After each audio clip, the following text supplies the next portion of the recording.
Viewers అందరికీ నమస్తే. ప్రస్తుతం రియల్ ఎస్టేట్ రంగం అనేది హైదరాబాద్లో దూసుకుపోతుందనే చెప్పాలి. ఒకప్పుడు తక్కువలో మనకి చాలా దొరికేవన్నమాట ల్యాండ్స్.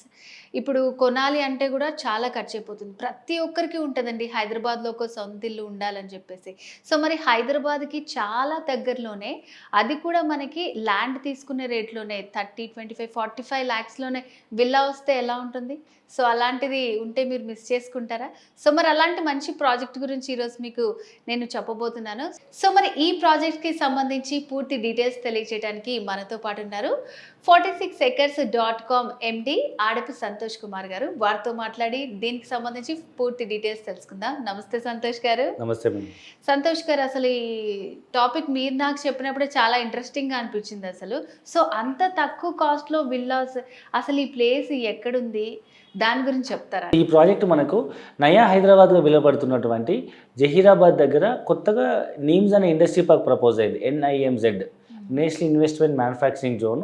సుమారు కొత్తగా 5 లక్షల కొత్త ఉద్యోగాలు వస్తున్న చోట నయా హైదరాబాద్గా పేరు ఉంది. జహీరాబాద్ దగ్గర మనం అరౌండ్ 50 ఎకరాల్లో DTCP approved RERA registered project, double bedroom independent house మనం కేవలం 45 లక్షలకే ఇస్తున్నాము. Independent house 43 lakhs plus 2 lakhs amenities కలుపుకొని 266 గజాలు 900 SFT డబుల్ బెడ్రూమ్ హౌస్ కేవలం 45 lakhs. మీరు లోన్ లైన్ వెళ్ళొచ్చు లేదా క్యాష్ అయినా పేమెంట్ చేసుకోవచ్చు. సో అంటే కొంచెం మంది జహీరాబాద్ అటు సైడ్ అంటే హైదరాబాద్ లోపల ఉండే వాళ్ళు కొద్దిగా దూరం అని ఫీల్ అవుతారేమో. మరి అది లాంగ్ అని అనుకోవచ్చా, లేకపోతే అసలు అక్కడ ఎలాంటి డెవలప్మెంట్స్ వచ్చే అవకాశాలు ఉన్నాయంటారు? యాక్చువల్లీ మన దగ్గర 3 ప్రాజెక్ట్స్ ఉన్నాయండి. 3 విల్లాస్ ప్రాజెక్ట్సే. సో ఫస్ట్ ప్రాజెక్ట్ వచ్చేసి ఫార్చ్యూన్ విలేజ్, సెకండ్ వచ్చేసి గ్రీన్ వ్యాలీ ప్రాజెక్టు. సో ఈ ఫార్చ్యూన్ విలేజ్ అనే ప్రాజెక్టు మనం DTCP అప్పుడు రెరా రిజిస్టర్డ్ ప్రాజెక్టు. దీంట్లో మనం 266 గజాల్లో డబుల్ బెడ్రూమ్ ఇండిపెండెంట్ హౌస్ మనం కోట్ చేస్తున్న ప్రైస్ 45 లక్షలు మాత్రమే. సో హైదరాబాద్ దగ్గరలో నయా హైదరాబాద్గా పేరొందినటువంటి జహీరాబాద్ దగ్గర మనకు మహీంద్రా ట్రాక్టర్ ఫ్యాక్టరీ వెనకాల మనం almost 50 acres phase 1 and 150 acres phase 2 మనం లాంచ్ చేస్తున్నాము. 50 acres phase 1 మనం ఆల్రెడీ డెవలప్ చేస్తాము DTCP అప్పుడు రెరా రిజిస్టర్తో. అండ్ phase 2 కూడా కొత్తగా లాంచ్ చేస్తున్నాము. ఈ జహీరాబాద్ దగ్గరలో నీమ్స్ ఇండస్ట్రీ పార్క్లో కొత్తగా 5 లక్షల కొత్త ఉద్యోగాలు రాబోతున్నాయి కాబట్టి ఆ ప్రభావంతో ఆ ఏరియాలో కొత్త హైదరాబాద్గా పిలువబడేంత ఎంప్లాయ్మెంట్ పాపులేషన్ వచ్చే అవకాశం ఉంది. కాబట్టి తక్కువ బడ్జెట్లో మనం ఇల్లు సొంతం చేసుకునే వాళ్ళు ఇప్పుడు ఇన్వెస్ట్మెంట్ చేయొచ్చు. సో మన సెకండ్ ప్రాజెక్ట్ వచ్చేసి గ్రీన్ వ్యాలీ ప్రాజెక్టు. సో సిటీకి చాలా దూరం అనుకునే వాళ్ళు కేవలం సిటీ OR నుంచి 1 hour జర్నీలో సదాశివపేటలో కొత్తగా రీజనల్ లింక్ రోడ్ ప్రపోజ్ అయింది. దాని దాటగానే మీకు ఆరూరు వస్తుంది. ఆరూరు నుంచి మరుపల్లి రైల్వే స్టేషన్ వెళ్ళే దారిలో మనం 605 గజాల్లో అంటే 5 గుంటలు 12 సెంట్ల భూమిలో మనం 1 BHK ఫామ్ హౌస్ కట్టిస్తున్నాం 530 SFT. ఇది కాస్ట్ వచ్చేసి కేవలం 35 lakhs, ప్రజెంట్ 30 lakhsకి ఇస్తున్నాం. అంటే మీకు 2 విల్లాస్ ఉన్నాయి. జహీరాబాద్లో అయితే మనకు 45 lakhs ఒకటి ఉంది, phase 2 అయితే 25 lakhs ఉంది.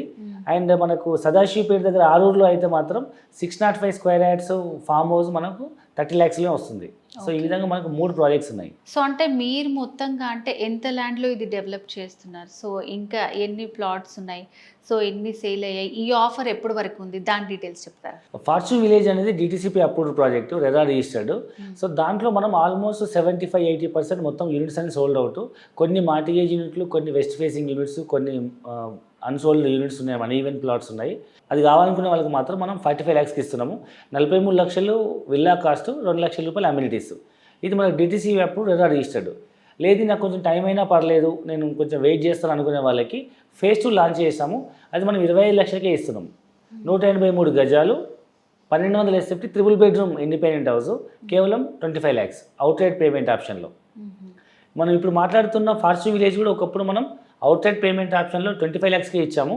ఈరోజు అది మనం 1.5 yearలో అది 45 lakhs అయింది. అదే మాదిరి ఇప్పుడు phase 2లో ఇన్వెస్ట్మెంట్ చేసే వాళ్ళకి కూడా ఇప్పుడు 25 lakhsకి ఇస్తున్నాము.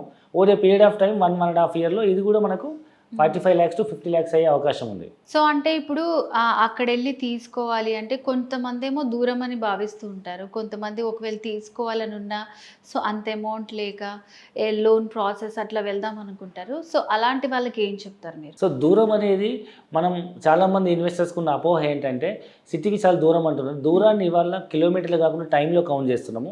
ఇవాళ మనం మాట్లాడుతున్న జహీరాబాద్ అనేది అప్రాక్సిమేట్గా 100 kilometers ఉంటుంది. ఇవాళ మనం బై రోడ్ వెళ్తే అరౌండ్ 1.5 hour 2 hours పడుతుంది. కానీ ఫ్యూచర్లో ఏమవుతుందంటే ఈ రోడ్ని మనము 4 lane రోడ్ని 8 track రోడ్ అవుతుంది. ఇప్పుడు మన కొత్త నేషనల్ హైవేస్ వాళ్ళు హైదరాబాద్ మియాపూర్ నుంచి జహీరాబాద్ వరకు ఇప్పుడున్న 4 లైన్ రోడ్ని 8 ట్రాక్ రోడ్ కింద కన్వర్ట్ చేస్తున్నారు. సో ఫస్ట్ ఫేజ్ సంగారెడ్డికి మనకు 31 కిలోమీటర్లకి 1200 కోట్లు శాంక్షన్ అయింది ఆల్రెడీ. అంటే 1 కిలోమీటర్కి దే ఆర్ స్పెండింగ్ 40 crores. అప్పుడు ఈ మధ్యలో ఉన్న 4 ట్రాక్ మనకు 120-140 కిలోమీటర్ స్పీడ్లో పోయే ఓఆర్ఆర్ లాగా డెవలప్ చేస్తున్నారు. 1 కిలోమీటర్ 40 కోట్లు అంటే ఇది ఓఆర్ఆర్ ఈక్వల్ బడ్జెట్ అనమాట. సో అప్పుడు ఏమవుతుందంటే ఈ జర్నీ అనేది టైం తగ్గిపోతుంది. ప్లస్ బుల్లెట్ ట్రైన్ శాంక్షన్ అయింది హైదరాబాద్ టు ముంబై. 14 గంటల జర్నీ కేవలం 3 అవర్స్కే తగ్గిపోతుంది కాబట్టి. సో ఫస్ట్ స్టాప్ హైదరాబాద్ అయితే సెకండ్ స్టాప్ మీకు నేమ్స్ కేవలం 10-15 నిమిషాల్లో మీకు రీచ్ అయిపోవచ్చు. ఫ్యూచర్లో మీకు ఇప్పుడున్న రైల్వే ట్రాక్ ద్వారా MMTS ట్రైన్స్ వస్తాయి అండ్ బై ట్రైన్ వెళ్తే మీకు 1 అవరే ఉంటుంది. అయినా అక్కడ కొత్త ఎంప్లాయ్మెంట్ రావడం వల్ల మీకు అక్కడ కూడా వాల్యూస్ పెరుగుతాయి. ఒకప్పుడు మనం ఇదే విధంగా సిటీకి చాలా దూరం అనుకుని ఆదిబట్ల వదిలేసాము, శంషాబాద్ వదిలేసాము, గట్కేసర్ వదిలేసాము. ఇంకా అంతకుముందు అయితే హైటెక్ సిటీ గచ్చిబౌలి కూడా చాలామంది కోకాపేట దూరం అనుకున్నారు. బట్ ఇవాళ పరిస్థితి చూస్తే అక్కడ ఎంప్లాయ్మెంట్ జనరేట్ అయిన తర్వాత ఆ ఏరియాలో మళ్ళీ సామాన్య మధ్యతరగతి వాళ్ళు కొనే పరిస్థితి లేదు. ఒకప్పుడు ఇదే బడ్జెట్లో 25-30 లక్షల్లో 40 లక్షల్లో మీకు వనస్థలిపురం కానీ ఆదిబట్ల కానీ గట్కేసర్లో కానీ ఇండిపెండెంట్ హౌస్ దొరికేది. ఇప్పుడు 1.5-2 కోట్లు తక్కువ లేదు. సో ఇప్పుడు ఇది కూడా మీకు ఇప్పుడు తక్కువ ధరలో వస్తుంది. భవిష్యత్తులో పిల్లల కోసం మంచి రిటర్న్స్ రావాలనుకునే వాళ్ళకి మంచి ఇన్వెస్ట్మెంట్. సో మోస్ట్లీ ఏంటంటే ఇప్పుడు కొత్తగా ఇన్వెస్ట్ చేయాలని అనుకునే వాళ్ళకి ఇదైతే బెస్ట్ ప్రాజెక్ట్ అని మీరు చెప్తారా? ఎగ్జాక్ట్లీ. ఎందుకంటే తక్కువ బడ్జెట్లో వస్తుంది. ఇవాళ మనం మినిమం DTCPలో ప్లాట్ కావాలంటే 10,000 గజం తక్కువ ఎక్కర్లేదు. అలాంటిది మీకు 183 గజాల భూమి కొనాలంటే మీకు 20-25 లక్షలు అవుతుంది. అలాంటిది 25 లక్షల్లో మేము ఇల్లు కట్టిస్తున్నాం. మీరు ఇల్లు కట్టుకోవాలనుకున్న 1200 SFT, మీకు SFTకి 2,000 రూపాయలు వేసుకున్నా మీకు 25 లక్షలు ల్యాండ్ కన్స్ట్రక్షన్ కాస్టే అవుతుంది. మీరు ఎక్కడ కట్టుకున్నా ల్యాండ్ కాస్ట్ ఒక 20-25 లక్షలు అవుతుంది, కన్స్ట్రక్షన్ కాస్ట్ ఒక 20-25 లక్షలు అవుతుంది. అలాంటిది మనం 25 లక్షలకే ల్యాండ్ ప్లస్ హౌస్ కన్స్ట్రక్ట్ చేసేస్తున్నాం అవుట్సైడ్ పేమెంట్ ఆప్షన్లో. కాబట్టి మంచి ఇన్వెస్ట్మెంట్ ఆప్షన్ అని చెప్పొచ్చు. సో అప్పటి వరకు భూమి ఖాళీగా ఉండకుండా మనం దాన్ని ఫామ్ హౌస్ లాగా వాడుకుంటాం. ఓకే. సో మల్టీపర్పస్ లాగా ఇన్వెస్ట్మెంట్ చేయొచ్చు. ఒకటి పిల్లల భవిష్యత్తు కోసం మంచి రిటర్న్స్ వచ్చే విధంగా చేయొచ్చు. రెండవది అప్పటి వరకు మనం నాకంటూ ఒక ఫామ్ హౌస్ కావాలనుకునే ఎన్విరాన్మెంట్ల వరకు కూడా ఒక ఫామ్ హౌస్ ఉంటుంది. అండ్ అలాగే సార్ మీరు ఇందాక నుంచి చెప్తున్నారు సో అక్కడ మంచి ప్రాజెక్ట్స్ రాబోతున్నాయని చెప్పి, సో నీమ్స్ అని అంటున్నారు. అసలు ఈ నీమ్స్ ప్రాజెక్ట్ అంటే ఏంటి అండ్ అలాగే అక్కడ ల్యాండ్ తీసుకున్న వాళ్ళకి రిజిస్ట్రేషన్ ప్రాసెస్ ఎలా ఉంటుంది చెప్పండి. సో ఇప్పుడు నీమ్స్ అనేది ఏంటంటే చాలామంది నీమ్స్ హాస్పిటల్ అనుకుంటున్నారు. ఇది నీమ్స్ హాస్పిటల్ కాదు, NIMS NIMZ national investment manufacturing zone. ఇదేంటంటే సెంట్రల్ గవర్నమెంట్ కొత్తగా ప్రవేశపెట్టిన ఏషియాస్ లార్జెస్ట్ మ్యానుఫ్యాక్చరింగ్ హబ్ అనమాట.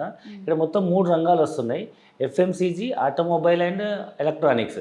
ఈ 3 రంగాల్లో ప్రపంచవ్యాప్తంగా టాప్ ఫార్చ్యూన్ 500 కంపెనీస్ అన్నీ ఇక్కడ మనకు సుమారు 12,500 ఎకరాల్లో 36,000 కోట్ల పెట్టుబడితో 5 లక్షలపై కొత్త ఉద్యోగ అవకాశాలు వస్తున్నటువంటి ఏషియాస్ లార్జెస్ట్ ఇండస్ట్రియల్ పార్క్. రీసెంట్గా ఈ నీమ్స్లో చాలా కంపెనీస్కి ల్యాండ్ అలొకేట్ అయింది. మనం ఇంకా లిస్ట్ కనుక చూసినట్టయితే యూఎస్లో ఉండే టాప్ బ్రాండ్స్ అయినటువంటి ఆటోమొబైల్ కంపెనీస్ ట్రిటాన్ 2,100 కోట్లతో electric and bus truck manufacturing company, and యూకేకి సంబంధించిన one moto company, and US సంబంధించిన మరో ఆటోలైట్ కంపెనీ, జర్మన్ సంబంధించినటువంటి లైట్ ఆటో కంపెనీ, ఈ విధంగా అండ్ వెమ్ టెక్నాలజీ సంబంధించిన డ్రోన్స్ అండ్ యుద్ధ క్షిపణులకు సంబంధించినటువంటి ఒక వెమ్ టెక్నాలజీస్ కంపెనీ కొన్ని వేల కోట్ల రూపాయలు ఇన్వెస్ట్మెంట్ చేసి electrical two wheeler, three wheeler, electric four wheeler and bus truck manufacturing యూనిట్కి వాళ్ళు సైన్అప్ చేయడం జరిగింది. ఎలక్ట్రానిక్ రంగంలో చూసినట్టయితే మీకు టచ్ స్క్రీన్ మ్యానుఫ్యాక్చరింగ్ కంపెనీ సంబంధించిన రాజేష్ ఎక్స్పోర్ట్స్ వాళ్ళు ఇప్పటి వరకు 14,000 కోట్లతో అతిపెద్ద ఇన్వెస్ట్మెంట్ ఇదే కంపెనీ అనమాట. సో దాంతోపాటు మీకు FMCG చూసినట్టయితే హట్సన్ అని అరుణ్ ఐస్ క్రీమ్ వినే ఉంటుంది మీరు. ఆ ఐస్ క్రీమ్ కంపెనీ వాళ్ళు Asia's largest milk production chocolates and ice cream company already manufacturing unit కూడా స్టార్ట్ అయిపోయింది, ప్రొడక్షన్ వచ్చిందనమాట. సో ఈ విధంగా FMCG, ఆటోమొబైల్, FMCG సంబంధించి టాప్ మోస్ట్ కంపెనీస్ అన్ని ఇక్కడికి వస్తున్నాయి. అండ్ సెంట్రల్ గవర్నమెంట్ సంబంధించిన DRDO డిఫెన్స్ వెహికల్ మ్యానుఫ్యాక్చరింగ్ వాళ్ళు కూడా సుమారు 511 ఎకరాల్లో 1,000 కోట్లతో వాళ్ళు ఈ యుద్ధ విమానాలకు సంబంధించి, యుద్ధ ట్యాంకర్లు, సైన్యులకు సంబంధించి డిఫెన్స్ మ్యానుఫ్యాక్చరింగ్ యూనిట్ స్టార్ట్ చేస్తున్నారు. MRF టైర్ ఫ్యాక్టరీ వినే ఉంటారు. వాళ్ళు మనకు ఏరోప్లేన్ టైర్ మ్యానుఫ్యాక్చరింగ్ కంపెనీ కోసం సుమారు 1,000 కోట్ల రూపాయలతో వాళ్ళు ఇండస్ట్రీ స్టార్ట్ చేయబోతున్నారు. సో ఈ విధంగా ఎన్నో రకాల కంపెనీస్ వస్తున్నాయి కాబట్టి ఒకప్పుడు IT సెక్టర్ రాకముందు ఎవరైతే ఇన్వెస్ట్మెంట్ చేస్తారో, ఒకప్పుడు శంషాబాద్ ఎయిర్పోర్ట్ రాకముందు ఎవరైతే ఇన్వెస్ట్మెంట్ చేస్తారో ఇవాళ వాళ్ళకు ల్యాండ్ ఇన్వెస్ట్మెంట్ 10 అంతలైంది. అదే మాదిరి ఇవాళ మనం మాట్లాడుకున్న నీమ్స్ గురించి కూడా, నీమ్స్ రాకముందు కొన్న వాళ్ళకి నీమ్స్ వచ్చి ఇవన్నీ ఇండస్ట్రీ ఎస్టాబ్లిష్ అయ్యి ఎంప్లాయ్మెంట్ జనరేట్ అయిన తర్వాత ఎక్కడైతే ఎంప్లాయ్మెంట్ జనరేట్ అవుతుందో అక్కడ మీకు రియల్ ఎస్టేట్ భూమి బాగా డెవలప్ అయ్యి, రెసిడెన్షియల్ ఏరియా డెవలప్ అయ్యి ల్యాండ్ వాల్యూ అప్రిషియేషన్ అవుతుంది. సో ముందు కొనుక్కునే వాళ్ళు ఇన్వెస్టర్స్ అంటారు, అన్ని డెవలప్మెంట్స్ వచ్చిన తర్వాత కొనుక్కునే వాళ్ళని కస్టమర్స్ అంటారు. ఆబ్వియస్లీ కస్టమర్ రేట్ ఎక్కువ ఉంటుంది. 1-2 ఇయర్స్ ముందే ఊహించి అక్కడ వచ్చే డెవలప్మెంట్స్ని ఒక రియల్ ఎస్టేట్ ఎక్స్పర్ట్స్ వాళ్ళు తెలుసుకొని ముందే వెళ్ళి ఇన్వెస్ట్మెంట్ చేసే వాళ్ళందరికీ ఎప్పుడు ప్రైస్ తక్కువ వస్తుంది అండ్ మంచి రిటర్న్స్ వస్తుంది. అండ్ ఇవన్నీ దృష్టిలో పెట్టుకొని మనం తక్కువ బడ్జెట్లో ల్యాండ్ కొనే బడ్జెట్లోనే ల్యాండ్తో పాటు ఇల్లు వస్తున్నప్పుడు ఎవరు కూడా ఈ ఆపర్చునిటీ మిస్ చేసుకోవద్దు. ఇంతకుముందు మీరు రిజిస్ట్రేషన్ ప్రొసీజర్ అడిగారు కదా, ఇది డిటిసిపి అప్రూవ్డ్ ప్రాజెక్ట్ కాబట్టి మనకు ఎక్కడ కూడా రిజిస్ట్రేషన్ అవకతవకలు అయ్యే అవకాశం లేదు. ఎందుకంటే జెన్యూన్గా మనకు డిటిసిపి బోర్డు వాళ్ళు మనకు అప్రూవల్ ఇస్తారు కాబట్టి ట్రాన్స్పరెంట్ రిజిస్ట్రేషన్ పద్ధతిలో మనం సబ్ రిజిస్టర్ రిజిస్ట్రేషన్ చేస్తాము. అండ్ రెరా అప్రూవ్డ్ కాబట్టి మనకు గ్యారంటీ డెవలప్మెంట్స్ అని గ్యారంటీ ఉంటుంది కాబట్టి ఎలాంటి మనకు అవకతవకలు జరిగే అవకాశం లేదు. ఎందుకంటే కొంత ల్యాండ్ సెక్యూరిటీ కింద మార్టిగేజ్లో ఉంటుంది. అంటిల్ అన్లెస్ మనం డెవలప్మెంట్ చేయనంత వరకు ఆ ల్యాండ్ అనేది గవర్నమెంట్ మీద సెక్యూరిటీ ఉంటుంది కాబట్టి మనకు జెన్యూన్ రిజిస్ట్రేషన్ అవుతుంది అండ్ జెన్యూన్ డెవలప్మెంట్స్ వస్తాయి. అండ్ సో గ్రీన్ వ్యాలీ అనే విల్లా ప్రాజెక్ట్లో మాత్రం ఇమీడియట్గా మనం 605 square yards farm land registration చేసి దాంట్లో మనం 531 SFT ఫామ్ హౌస్ కట్టించేస్తున్నాము. అది కూడా స్పాట్ రిజిస్ట్రేషన్ ధరణి ద్వారా అవుతుంది. ఓకే సంతోష్ గారు, ఈ fortune village and fortune villas so హైదరాబాద్కి దగ్గరలో ఇల్లు తీసుకోవాలి అని అనుకునే వాళ్ళకి చాలా మంచి ప్రాజెక్ట్ని ఇంట్రడ్యూస్ చేశారండి. సో దాన్ని ఎలా కొనాలి, రిజిస్ట్రేషన్ ప్రాసెస్ కానివ్వండి, అక్కడ దగ్గరలో ఇంకా ఏ ప్రాజెక్ట్స్ వస్తున్నాయని ఆ డీటెయిల్స్ అన్ని కూడా చాలా బాగా తెలియజేశారు. Thank you so much. Thank you very much. So viewers, ఈ విల్లాస్కి సంబంధించి మీకు ఇంకా ఏమైనా డీటెయిల్స్ కావాలనుకుంటే స్క్రీన్ మీద కనిపిస్తున్నటువంటి నెంబర్కి కాల్ చేసి కంప్లీట్ డీటెయిల్స్ తెలుసుకోవచ్చు. సో నెక్స్ట్ ప్రోగ్రామ్లో మళ్ళీ కలుద్దాం. నమస్తే.